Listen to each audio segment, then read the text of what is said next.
साकिब निसार आया था, उस वक्त भी हम कहते थे एक किलो ना बना हुआ था, डैम बना रहा था। बदबख्त डैम के साथ तुम्हारा क्या काम है?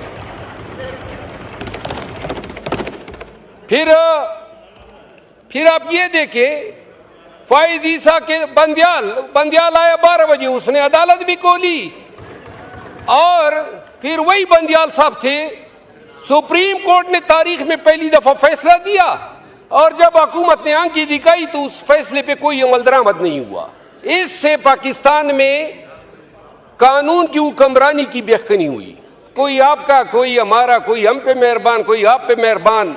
हमें मेहरबान जज चाहिए ही नहीं। यहां हमारे अरब दोस्त भी मौजूद हैं, लेकिन उनको अरबों अरबों रुपए मिले थे।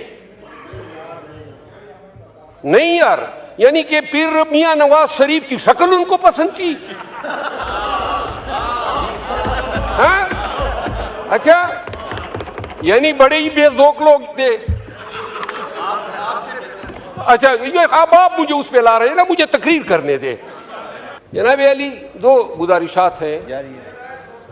कॉन्स्टिट्यूशनल अमेंडमेंट्स हुई और पाकिस्तान को एक नया निज़ाम अदल दिया गया है।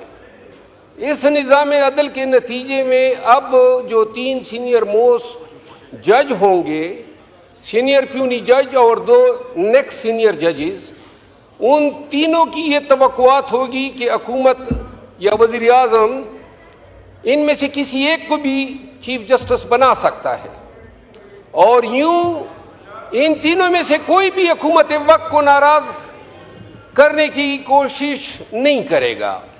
पहले से ही हमारा निज़ाम अदल जो है 138वें नंबर पे दुनिया के इंडेक्स पे आ रहा है। मुकदमात जो हैं वो दहाइयों तक चलते रहते हैं।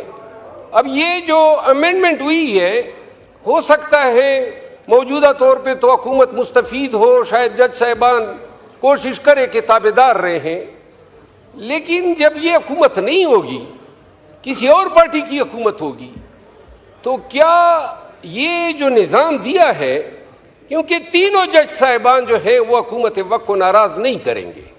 ये इस आईनी तरमीम का सबसे डिजास्टर्स एस्पेक्ट है। और जिस मुआशरे में ऑलरेडी हमारी अदालतें जो हैं, कल जो लॉ मिनिस्टर फरमा रहे थे, कोई इनकी शानदार तारीख नहीं है इंसाफ करने की। जुल्फ़िकार अली भुट्टो शहीद को इसी सुप्रीम कोर्ट ने तख्तेदार पे लटकाया था। इसी अदलिया ने जस्टिस मुनीर भी पैदा किया, इसी अदलिया ने इफ्तिखार चौधरी भी पैदा किया, इसी अदलिया ने साकिब निसार को भी जन्म दिया, जस्टिस डोगर भी आए, जस्टिस खोसा भी आए और सबसे ज्यादा प्रो मुनीर जस्टिस फाइज ईसा भी आ गए।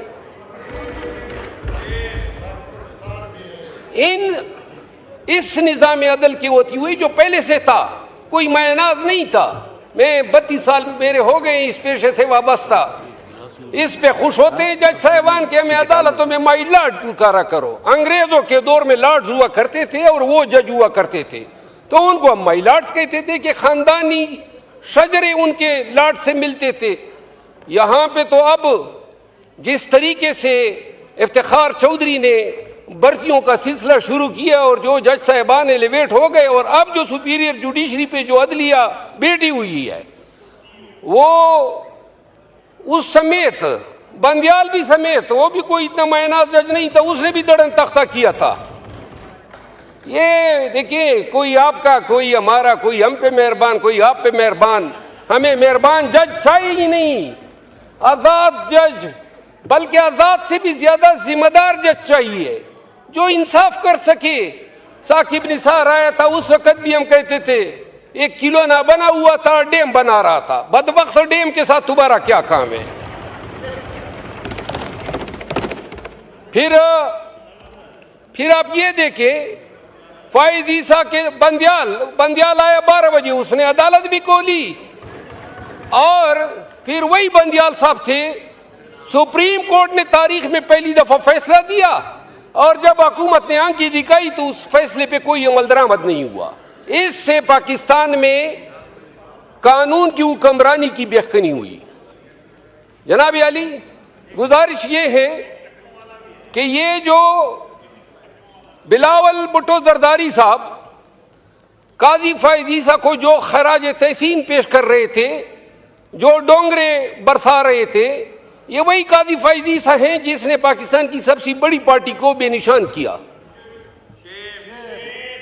ये वही काजी फैज़ ईसा है जिसने एन अमेंडमेंट से पहले रिव्यू 2 दिनों में फिक्स करके जमीर फरोशी के लिए रास्ता हमवार किया और फिर हमारे एमएनएज वहां से बरामद हो गए। और वो एमएनएज, अब वो एमएनएज जो थे, हमारे पहले कोलीग थे, वहां पे गए। यहां हमारे अरब दोस्त भी मौजूद हैं, लेकिन उनको अरबों अरबों रुपए मिले थे। नहीं यार, यानी कि पीर मियां नवाज शरीफ की शक्ल उनको पसंद थी। हाँ, अच्छा, यानी बड़े ही बेजोक लोग थे।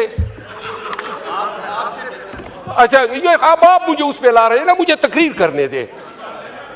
जनाब अली, हमारे दोस्त अगवा हुए कहते हैं, हमारे दोस्त जो हैं, और ये अरबों की जो पेशकशें हैं, इस ऐवान में मौजूद शायद ही कोई एमएनए होगा जिसको नहीं हुएंगे, मुझ समेत।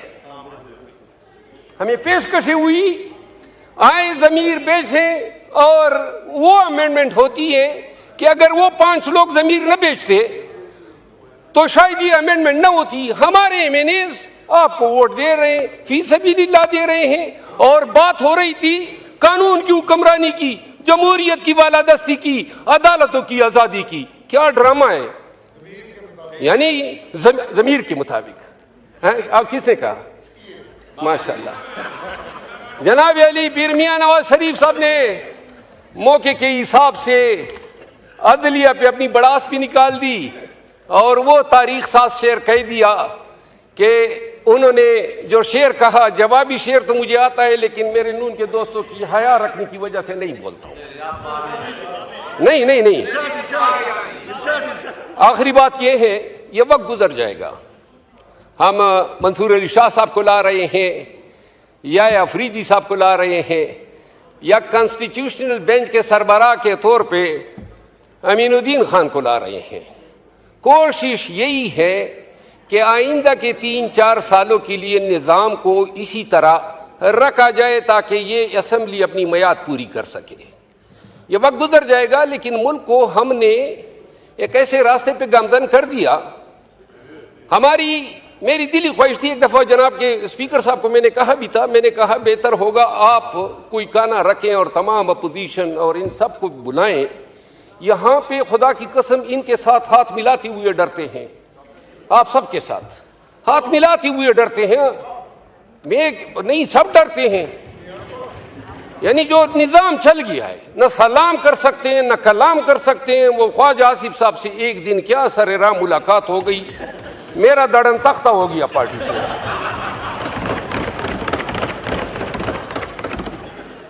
तो मेरी गुजारिश ये है जनाब स्पीकर कि ये जिस तरीके से अमेंडमेंट लाई गई, शायद ही बॉर्डर लाइन पे हम रह गए। थोड़ा सा अगर एक हमें अकोमोडेट कर देते तो ये कंसेंसस से भी लाई जा सकती थी।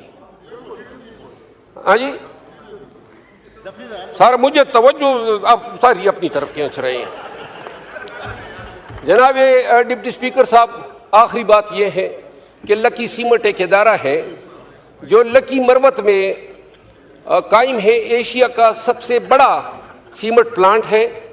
सन 1996 से ये ऑपरेशन कर रहा है। हमारी शेख बदीन के पहाड़ जो हैं इसने निगल लिए, लेकिन मेरे इलाके, मेरे हलके को न तो ये CSR में कुछ दे रहा है, न रॉयल्टी में दे रहा है, और ना हमारे हल्के या लोगों की फलाह व बहबूद के लिए कोई काम किया है।